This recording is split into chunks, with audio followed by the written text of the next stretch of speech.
നമുക്കറിയാം ഇന്നലെ വലിയ രീതിയിലുള്ള പോളിംഗ് ഒന്നും നടന്നില്ല എന്നൊരു ആക്ഷേപമുണ്ട്.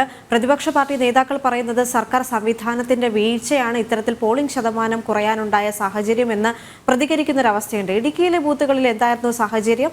എന്തൊക്കെയാണ് വിശദാംശങ്ങൾ?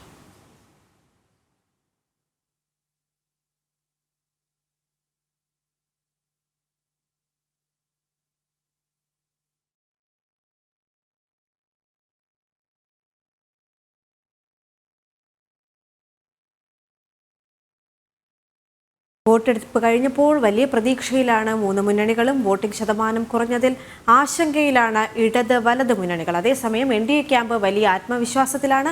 അർദ്ധരാത്രി വരെയുള്ള കണക്കിൽ സംസ്ഥാനത്ത് 71.16% പോളിംഗാണ് രേഖപ്പെടുത്തിയത്.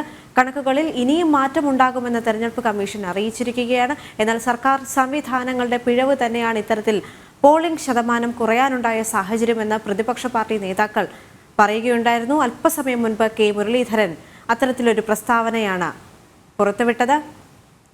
സർക്കാർ സംവിധാനങ്ങൾ മോശമായിരുന്നു, അല്ലെങ്കിൽ ഈ പൊരുവെയിലത്ത് പോലും ജനങ്ങൾക്ക് മതിയായ സൗകര്യങ്ങൾ സർക്കാർ ഒരുക്കിയില്ല. പലയിടത്തും യന്ത്രങ്ങൾ തകരാറിലായി, അതുമൂലം വോട്ടിംഗ് വളരെയധികം വൈകിയെന്നും അദ്ദേഹം പറയുകയുണ്ടായിരുന്നു. അതുപോലെ തന്നെ സംസ്ഥാനത്തുടനീളം കള്ള വോട്ട് വിവാദങ്ങൾ ഉയർന്നു വരുന്നൊരു സാഹചര്യമുണ്ടായി. പലർക്കും വോട്ട് ചെയ്യാൻ അവരുടെ ബൂത്തുകളിലെത്തിയപ്പോൾ വോട്ട് ചെയ്യാൻ കഴിയാത്ത സാഹചര്യമുണ്ടായിരുന്നു. അവരുടെ വോട്ടുകൾ മറ്റാരോ ചെയ്തു എന്ന് പറയുന്നതും അതിനുശേഷമുള്ള ടെൻഡർ വോട്ടുകളും എല്ലാം ജനങ്ങളെ വലിയ രീതിയിൽ തന്നെ നിരാശയിലാഴ്ത്തിയിരുന്നു ഇന്നലെ.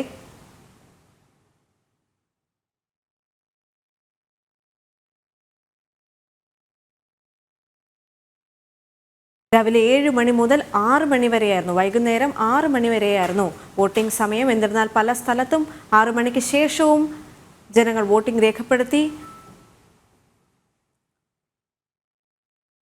സുബിൻ ചേരുകയാണ് ഇടുക്കിയിൽ നിന്നും. സുബിൻ, നമുക്കറിയാം കഴിഞ്ഞ ദിവസങ്ങളിലെല്ലാം വലിയ ക്രമക്കേടുകൾ തന്നെയാണ് വോട്ടിംഗ് ബൂത്തുകളിൽ കാണാൻ സാധിച്ചിരുന്നത്. ഇടുക്കിയിലെ സാഹചര്യം എന്താണ്? എന്തൊക്കെയാണ് വിശദാംശങ്ങൾ? പ്രധാനമായും ഇടുക്കിയെ സംബന്ധിച്ച് വലിയ പ്രതീക്ഷയിലാണ് മുന്നണികളുള്ളത്. അതേസമയം ഇത്തവണ കഴിഞ്ഞ തവണത്തേക്കാൾ പോളിംഗ് കുറഞ്ഞത് വലിയ രീതിയിലുള്ള ഒരു ആശങ്ക ഈ മുന്നണികളിലെല്ലാം തന്നെ ഉണ്ടാക്കിയിട്ടുണ്ട്. പ്രധാനമായും ആദ്യ തവണ, അതായത് 2019 76% പോളിംഗ് രേഖപ്പെടുത്തിയിരുന്നത്. പക്ഷേ അത് ഇത്തവണ വന്നു കഴിഞ്ഞപ്പോൾ അത് 66.53% മാറുന്നു. അതായത് 10% വോട്ട് കുറവ് രേഖപ്പെടുത്തുന്ന ഒരു സാഹചര്യമുണ്ടായി. ഈ ഒരു സാഹചര്യത്തിൽ ആശങ്കയിൽ തന്നെയാണ് മുന്നണികൾ. അതേസമയം ഈ ഒരു വോട്ടുകൾ, അതായത് തങ്ങളുടേതായ വോട്ടുകൾ കൃത്യമായി ഈ പോളിംഗ് സ്റ്റേഷനിൽ എത്തിക്കാൻ സാധിച്ചു എന്നുള്ള ഒരു കാര്യമാണ് ഈ മുന്നണികളെല്ലാം തന്നെ മുമ്പോട്ട് വയ്ക്കുന്നത്. പ്രധാനമായും ഈ വോട്ട് കുറഞ്ഞത്, അല്ലെങ്കിൽ പോളിംഗ് ശതമാനം കുറഞ്ഞതിനെ പറ്റി വ്യക്തമായി പഠിക്കേണ്ടതുണ്ട്. അതിനുശേഷം വ്യക്തമായ ഒരു ഉത്തരം നൽകാമെന്നുള്ള കാര്യമല്ല ആണ് പ്രധാനമായും നൽകിയത്. നമ്മൾ നോക്കുകയാണെന്നുണ്ടെങ്കിൽ ഇടുക്കി ജില്ലയിലെ 5 നിയോജക മണ്ഡലങ്ങളും അതുപോലെ തന്നെ എറണാകുളം ജില്ലയിലെ മൂവാറ്റുപുഴ, കോതമംഗലം എന്നീ നിയോജക മണ്ഡലങ്ങളും ചേരുന്നതാണ് ഇടുക്കി ലോക്സഭാ മണ്ഡലം. അവിടെ കോതമംഗലത്ത് മാത്രമാണ് ഒരു 70% പോളിംഗ് ഉണ്ടായിട്ടുള്ളത്. അതായത് 70.04% കോതമംഗലത്തെ ആ ഒരു പോളിംഗ് നില. മൂവാറ്റുപുഴയിലേക്ക് എത്തുമ്പോൾ അത് 68.41 ആകുന്നു. ഉടുമ്പൻചോലയിൽ 68.53%, തൊടുപുഴയിൽ 65.55%.